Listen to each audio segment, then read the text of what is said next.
உன் வார்த்தைகள் கேட்கப்பட்டது என்று வேதவசனம் சொல்லுகிறது. வித்தியாசம் உண்டாகும்படி செய்வேன் என்று கர்த்தர் சொல்கிறார். நான் உன்னை வெறுத்து விடவில்லை என்று கர்த்தர் சொல்லுகிறார்.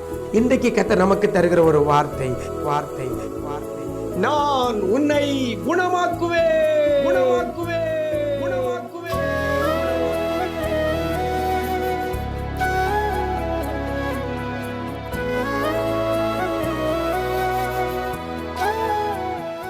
கிறிஸ்துவில் பிரியமானவர்களே, ஆண்டவரும் இரட்சகருமாகிய இயேசு கிறிஸ்துவின் ஈடு இணையற்ற நாமத்தில் உங்களுக்கு அன்பின் வாழ்த்துக்கள். நல்லா இருக்கிறீங்களா?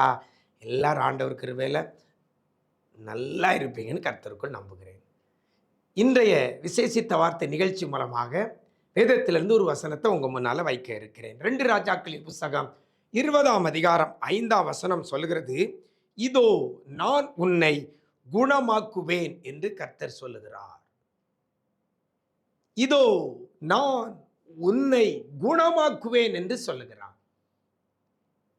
குணமாக்குகிறது கர்த்தர். நான் உன்னை குணமாக்குவேன் என்று கர்த்தர் சொல்லுகிறார். யாரை குணப்படுத்தணும்?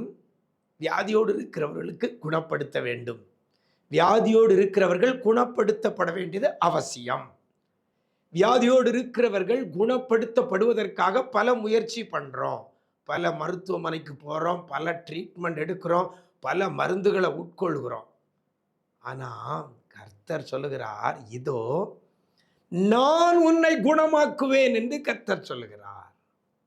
இன்னைக்கு வியாதியோடு இருக்கிற தேவ பிள்ளையே, இன்னைக்கு கர்த்தர் உங்களை பார்த்து சொல்கிறார், நான் உன்னை குணமாக்குவேன்.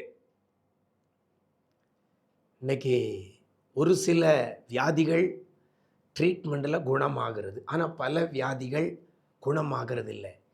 ஆனால் கர்த்தர் குணமாக்குவார், ஆனால் அது மிஸ் ஆகாது. நீங்கள் குணமாவீர்கள்.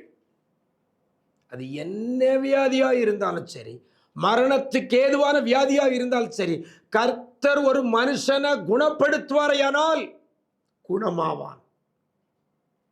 நிறைய சாட்சிகளை நம்ம கேட்டிருக்கிறோம்.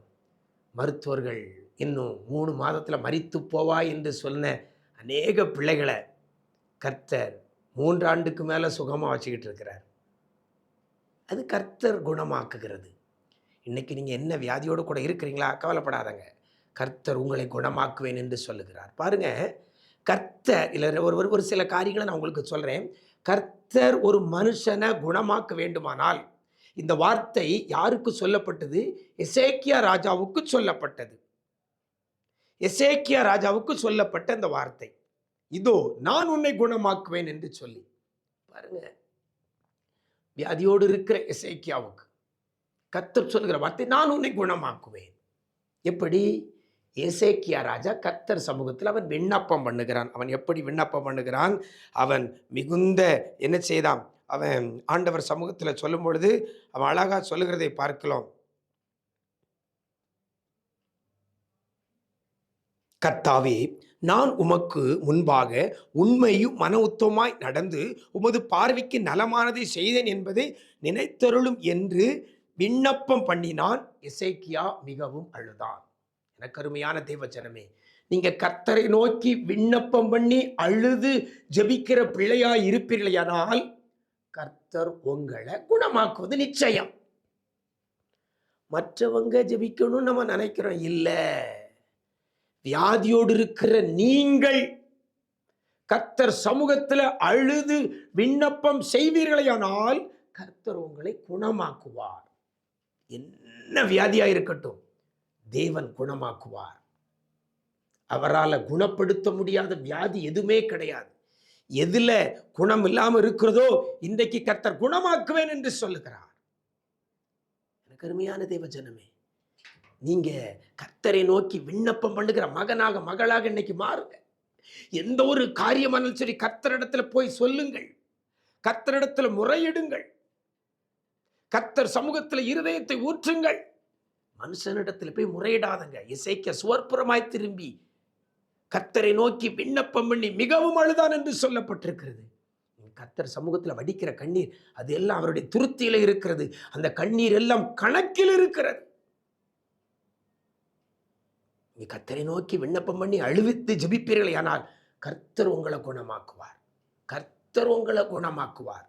நீங்க என்ன செய்வீங்க தெரியுமா? வசனம் சொல்கிறது, நீ கர்த்தருடைய ஆலயத்துக்கு போவாய்.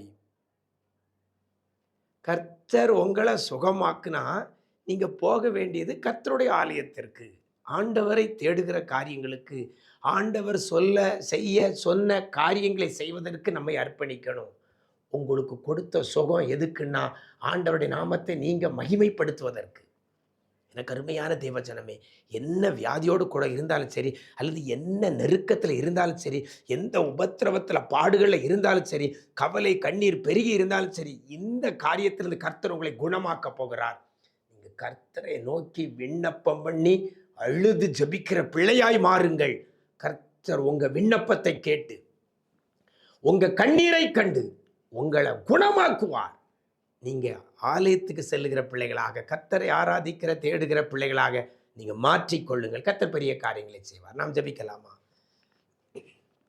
எங்களை நேசிக்கிற நல்ல பிதாவே, ஆசீர்வதிக்கப்பட்ட நல்ல நாளிலே கூட இதோ நான் உன்னை குணமாக்குவேன் என்று சொன்ன வார்த்தை, இந்த வார்த்தை கேட்கிற பிள்ளைகளுக்கு நேராக கடந்து வருகிறதற்காய் நன்றி செலுத்துகிறோம். யார் யார் நெருக்கடியில், வேதனையில், வியாதியில், வறுமையில், கவலையில், கண்ணீரில், பற்பல போராட்டங்களில் உடைந்து போய் நொறுங்கி போய் ஆண்டவரே குறைவோடு கூட இருக்கிற பிள்ளைகள் யாரெல்லாம் உடைய சமூகத்தை நோக்கி விண்ணப்பம் பண்ணி அழுது ஜபிக்கிறார்களோ அத்தனை பிள்ளைகளை என் ஆண்டவர் நீர் குணமாக்குவீராக. என்ன காரியத்தில் குறைவுபட்டு இருக்கிறாங்களோ, எதில் பலவீனமா இருக்கிறாங்களோ, பொருளாதாரத்தில் பலவீனமா இருக்கலாம், சரீர ஆரோக்கியத்தில் பலவீனமா இருக்கலாம், வேலை காரியத்தில், எதிர்கால காரியத்தில், குடும்ப காரியத்தில், படிப்பு காரியத்தில் பலவீனத்தோடு இருக்கலாம். அத்தனையிலேயும் ஒரு குணமாக்குதலை என் ஆண்டவர் நீர் கட்டளையிடுவீராக. நீர் குணமாக்கும் பொழுது பிள்ளைகள் ஆலயத்திற்கு சென்று ஆராதிக்கிற பிள்ளைகளாக, அநேகருக்கு ஆண்டவருடைய அன்பை அறிவிக்கிற பிள்ளைகளாக மாறுவார்களே. என் ஆண்டவர் இந்த காரியத்தில் பிள்ளைகளுக்கு இரக்கம் செய்யுங்க. இப்பொழுது ஒரு மாற்றத்தை கொடுக்கிறதற்காக நன்றி செலுத்துகிறோம். உம்மை நோக்கி விண்ணப்பம் பண்ணி அழுது ஜபிக்கிற பிள்ளைகளை நீர் குணமாக்குகிறதற்காக நன்றி செலுத்துகிறோம். அப்படிப்பட்ட வார்த்தையை கொடுத்து பிள்ளைகளை தேற்றுகிறதற்காக நன்றி சொல்கிறோம். வேதனை நீங்கி பிள்ளைகள் சுகமாய் இருக்கட்டும். இதிலும் பெரிதானவைகளை காண உதவி செய்யுங்க. இரத்த கோட்டைகளை மறைத்துக் கொள்ளுங்க. மீட்பர் இயேசுவின் மூலம் ஜபிக்கிறோம் நல்ல பிதாவே, ஆமென், ஆமென். பிரியமானவர்களே, கர்த்தர் சொல்லி இருக்கிறார், இதோ நான் உன்னை குணமாக்குவேன், 3ஆம் நாளிலே நீ கர்த்தருடைய ஆலயத்துக்கு போவாய். இந்த வார்த்தையை பிடித்துக்கிடுங்க. கர்த்தர் உங்களை குணமாக்க போகிறார். ஆண்டவரை நீங்க மகிமைப்படுத்த போறீங்க. God bless you.